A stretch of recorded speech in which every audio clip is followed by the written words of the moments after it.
Assalamualaikum, yuk latihan soal lagi. Kali ini soal SIMAK UI tahun 2012 kode soal 822.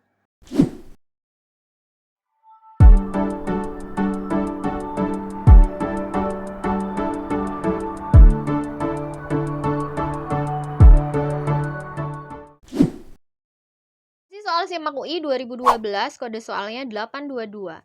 Jika harga barang X turun, diketahui dulu ya, ketika harga turun, P-nya turun. P kasih keterangan, P adalah price. Kita pakai simbol aja ya.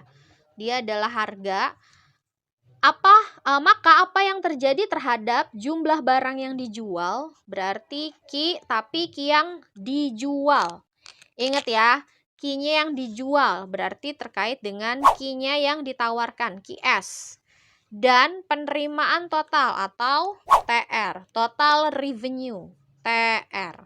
Oke, kita satu-satu dulu. Kalau terkait dengan QS berarti masuk ke hukum penawaran. Hukum penawaran itu kan positif ya. Ketika harga naik, quantity supply-nya juga naik. Ketika harganya turun, quantity supply-nya juga turun. Ini hukum penawaran, berbanding lurus.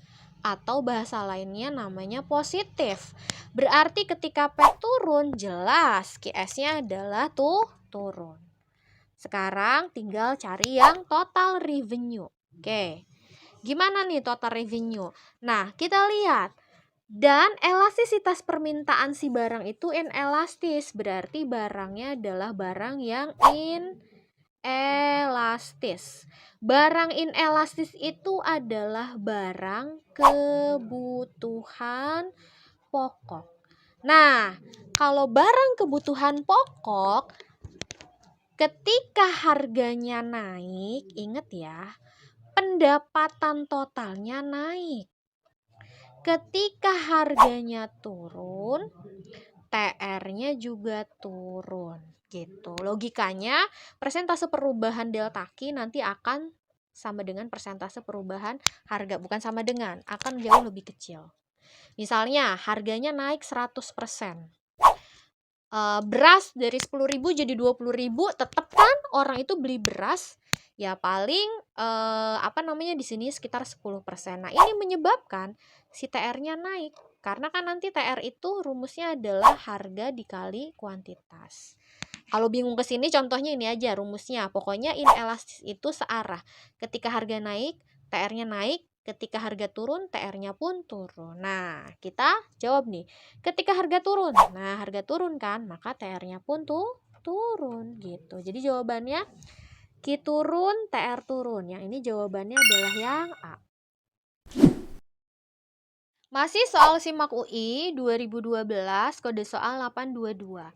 Dalam kurva kemungkinan produksi atau production possibility frontier atau bahasa lainnya sukanya production possibility curve atau PPC ya, atau production possibility frontier. Jadi kurva PPC atau kurva PPF itu sama. Di samping bentuknya kayak gini, dikatakan bahwa perekonomian telah mencapai efisiensi di titik-titik sepanjang kurva. Jadi kurva A, kurva B, kurva C itu adalah yang efisiensi. Kurva titik ya. Berarti titik A, titik B, dan titik C itu adalah titik yang paling efisien. Nah, kurva yang misalnya ditunjukkan oleh titik A, titik B, dan titik C yang dimaksud dengan titik efisiensi adalah apa? Nah, efisien itu penggunaan sumber dayanya maksimal. Jadi, penggunaan sumber dayanya maksimal. Contoh misalnya, kita lihat ya, yang vertikal ini misalnya dia itu tas. Yang horizontal ini misalnya dompet. Nah, dengan sumber daya yang maksimal, dia bisa menghasilkan produksi di titik A, misalnya berapa ya? Nah, 100 tas dan 80 dompet. Tapi ketika dia mau di titik B, berarti dia mengurangi yang titik tas. Misalnya mau produksi 100 tas, tapi si dompetnya itu cuma 80. Atau mau di titik C nih. Mau di titik C misalnya si si dompetnya itu jadi 120 gitu ya. Berarti nah 120 berarti ininya 60. Jadi menambah produksi barang lain mengurangi produksi yang barang lainnya. Kita lihat. Titik produksi dalam perekonomian yang menyisakan. Salah ya? Tidak menyisakan. Menyisakan tuh di mana? Misalnya di sini. Ada titik D. Nah, titik D dia cuma produksi 60 dan produksi 80 dompet. Berarti titik D itu menyisakan atau penggunaan sumber dayanya rendah. Penggunaan sumber dayanya rendah gitu. Jadi ngapain sih produksi di titik D? Tidak efisien. B, titik produksi di mana kita tidak dapat menambah produksi suatu barang dengan mengurangi. Salah, Puguma bisa menambah. Salah ya yang B. C, titik produksi dengan penggunaan sumber daya yang minimal. Salah, harusnya adalah penggunaan sumber daya yang maksimal. D, titik produksi di mana kita dapat menambah produksi suatu barang dengan mengurangi. Nah, ini titik yang benarnya. Jadi jawabannya yang D. Ada lagi nggak Teh yang dari situ? Jadi ada titik yang D ini kalau di soal lain ya. Ini kan kalau titik ABC itu adalah titik-titik ABCD kan efisien ya. Titik efisien itu ini di sepanjang kurva PPF atau kurva PPC. Tapi kalau di titik D ini adalah di sini ya, berarti ini titik di mana di dalam kurva PPC. Di sini kan titiknya dia penggunaan sumber daya rendah. Ada lagi titik yang kita gambarin nih, misalnya ada titik di sini. Nah, misalnya A, B, C, D, E ya. Dia pengen produksi berapa? 100 tas sama 100 dompet. Nah, kalau titik E itu titik yang tidak mungkin untuk dicapai karena penggunaan sumber dayanya kurang atau sumber dayanya kurang. Berarti titik E adalah titik yang mustahil dicapai. Mustahil dicapai. Karena apa? Karena sumber dayanya kurang. Nah, ini jawabannya adalah yang D. Simak UI 2012, kode soalnya 822. Berdasarkan tabel, ada tabel nih, ada jumlah output Q, ada harga per unit P, ada total penerimaan TR. Gitu. Nah, berikutnya katanya berdasarkan tabel di atas, penerimaan marginal atau marginal revenue-nya pada saat tingkat outputnya Q-nya 5, kita masuk. Marginal revenue rumusnya adalah delta TR dibagi dengan delta Q. Berarti ini TR2 dikurangi TR1 dibagi Q2 dikurangi Q1. Oke. Kalau misalnya si Q-nya ini bagian di sini kan, ketika Q-nya 5, berarti ini Q2, berarti ini Q1. Berarti di sini, nah ini yang TR2, ini yang sebelumnya adalah TR1. Tinggal dimasukkan saja. Berapa TR2-nya? 300. TR1-nya 240. Q2-nya 5. Q1-nya 4. Berarti berapa? 60 dibagi 1. Hasilnya adalah 60 MR-nya. Ada nggak jawabannya 60? Ada. Yang ini jawabannya adalah yang E. Masih simak UI 2012, kode soalnya 822. Faktor apa yang mungkin dapat menyebabkan pergeseran supply? Supply itu apa sih? Supply itu adalah penawaran. Simbolnya S ya.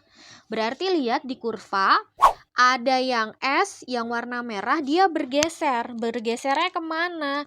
Bergesernya ke atas ya. Gitu. Berarti bergesernya kalau ke atas dari SO ke S1 itu adalah ke kiri atas.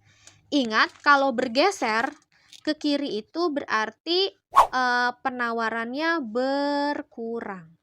Oke.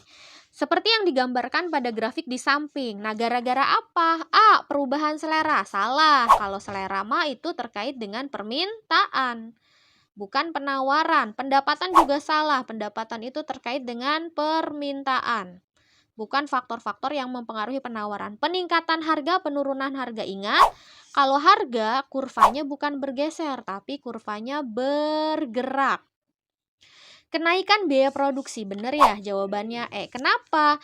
Biaya produksi naik nih, kan efeknya jadi si penawarannya turun. Penawaran turun itu gesernya kemana? Gesernya ke kiri. Sesuai ya dengan yang digambarkan oleh kurva yang di atas ini. Jadi ini jawabannya yang E.